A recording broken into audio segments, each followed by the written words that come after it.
Ini screenshot penagihannya Shopee. Gitu ya. DC ini bilang yang paling terhormat bla bla bla bla, ini nama nasabahnya gitu. Nah, jadi sudah tahu gitu. Kita ini terhormat loh, ya kan? Konsumen adalah raja. Jangan dibalik mindsetnya.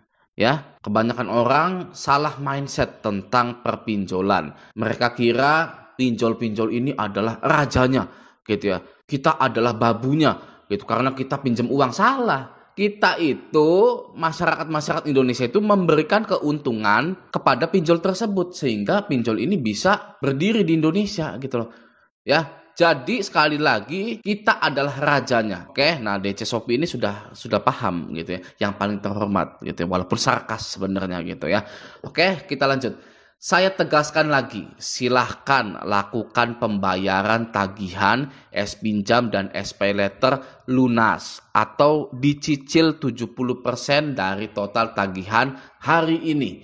Pikirkan jangka panjang Anda. Nah, jangka panjang apa? Ya karena galbay, jadi ada resiko jangka panjangnya gitu. Nah, oke, nanti akan saya jelaskan gitu ya, oke? Lanjut, hari ini kami akan lampirkan surat ke bank statement untuk pembekuan rekening dan penerapan SAD. Apa itu SAD? Apakah sedih? Oke, lanjut. Jangan salahkan kami jika dalam waktu dekat saldo rekening Anda terpotong secara otomatis sesuai dengan total tagihan Anda atau rekening bank Anda terblokir karena kelalaian Anda sendiri. Nah, ini adalah penagihan Shopee yang menyatakan bahwa jika tidak bayar, maka saldo rekening akan terpotong secara otomatis sesuai dengan total tagihan atau rekening bank Anda terblokir karena kelalaian Anda sendiri, gitu ya. Kalau keblokir gimana bayarnya? Ya.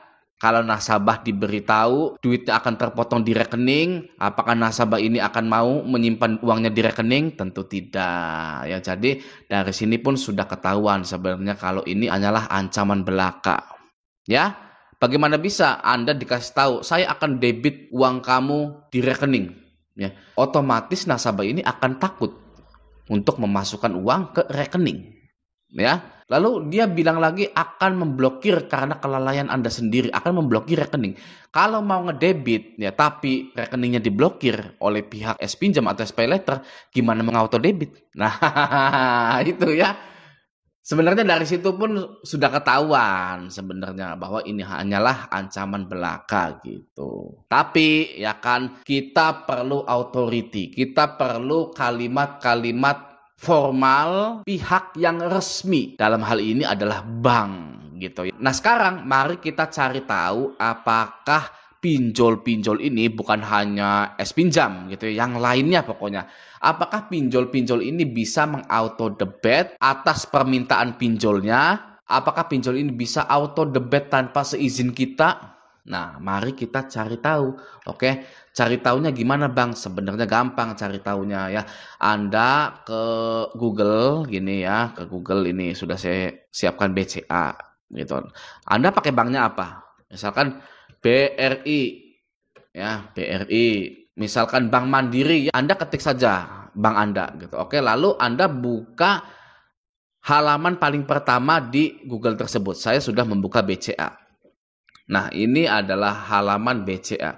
Di sini saya ingin mengetahui apakah pinjol ini bisa mengauto debit tanpa seizin saya.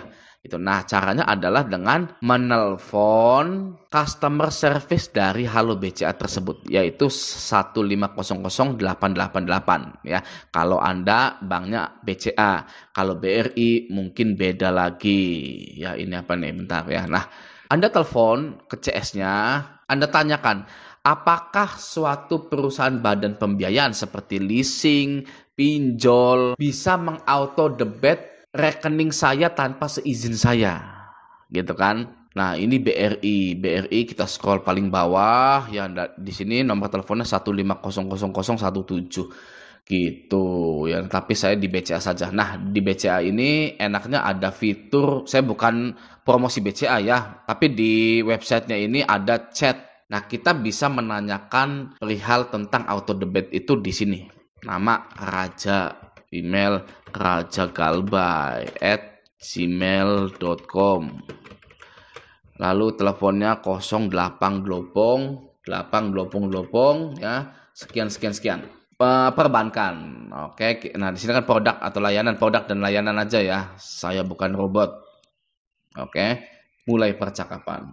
Oh, di sini perbankan, mulai percakapan. Nah, kita tunggu. Halo BCA Chat. Nah, di sini sudah terhubung ya. Halo BCA Chat, Anda telah terhubung dengan Bita gitu ya. Anda telah terhubung dengan Bita. Selamat pagi, saya Bita akan memberikan informasi yang Bapak Raja butuhkan. Informasi apa yang saya dapat bantu? Nah, saya langsung tanyakan saja ya. Apakah bisa sebuah badan pembiayaan seperti pinjaman online sajalah, langsung ya, pinjaman online bisa mengauto debitkan, bener nggak sih ya, mengauto debitkan rekening tanpa seizin saya. Nah, kita lihat jawabannya seperti apa. Nah, akhirnya Mbak Bita atau Mas Bita ini membalas pertanyaan saya. Langsung kita baca saja ya, oke? Dengan senang hati saya bantu informasikan. Bapak Raja, rekening akan dilakukan auto debit oleh merchant atau pihak ketiga apabila Bapak melakukan menyetujui proses auto debit oleh pihak ketiga dan menginformasikan nomor rekening. Nah, apabila tidak menyetujui proses tersebut, maka tidak dilakukan auto debit gitu. Yang artinya tidak bisa tanpa seizin Anda atau tidak akan di auto debit tanpa persetujuan Anda. Oke? Jadi kalau nasabahnya tidak setuju untuk auto debit itu tidak bisa gitu loh ya. Di sini statementnya apabila tidak menyetujui proses tersebut, maka tidak dilakukan auto debit. Ya, tidak bisa. Jadi ini sudah jelas, ini hanyalah gertakan sambal belaka. Ya, sambelnya sambal apa? Sambal terasi, sambal ijo, sambal mata, sambal bawang. Ya, Anda ngapain mikirin begini? Masih mending Anda nyambel, ya. Anda masak ayam goreng, ya kan, terus Anda makan gitu kan. Aduh, ngapain ya masih ngurusin seperti ini saja, ya wajar lah, tapi nggak apa-apa, artinya jangan terlalu lama ya, nggak apa-apa, panik nggak apa-apa, karena ini adalah pengalaman baru dan itu wajar ya. Jika Anda mengalami hal yang mengagetkan seperti ini ya, Anda belum pernah punya pengalaman sebelumnya dan Anda was-was, cemas, panik, itu sangat wajar sekali ya. Tapi Bang, saya tetap nggak percaya, saya takut uang saya ke debit otomatis atau ke blokir rekening saya.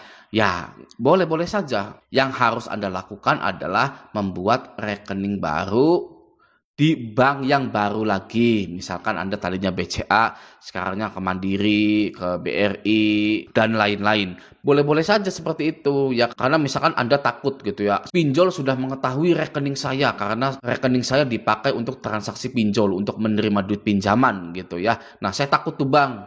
Ya sudah, boleh. Anda ganti rekening bank lain. Itu boleh-boleh saja. Nah, kalau pengalaman saya, Galbay 30 aplikasi itu saya tidak ganti rekening ya. Ya, dan tidak ada yang debit otomatis ke saya gitu. Karena saya tidak pernah mengizinkan auto debit gitu.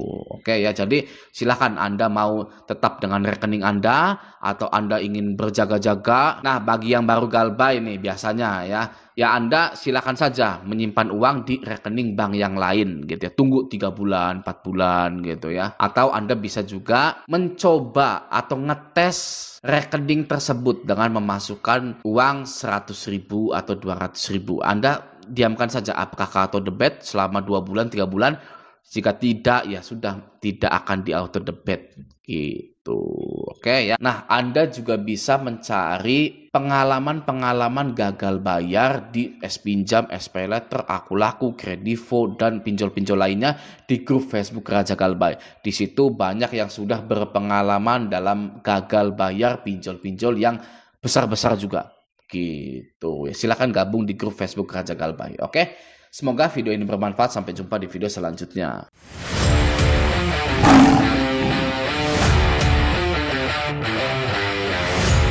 Ini screenshot penagihannya Shopee.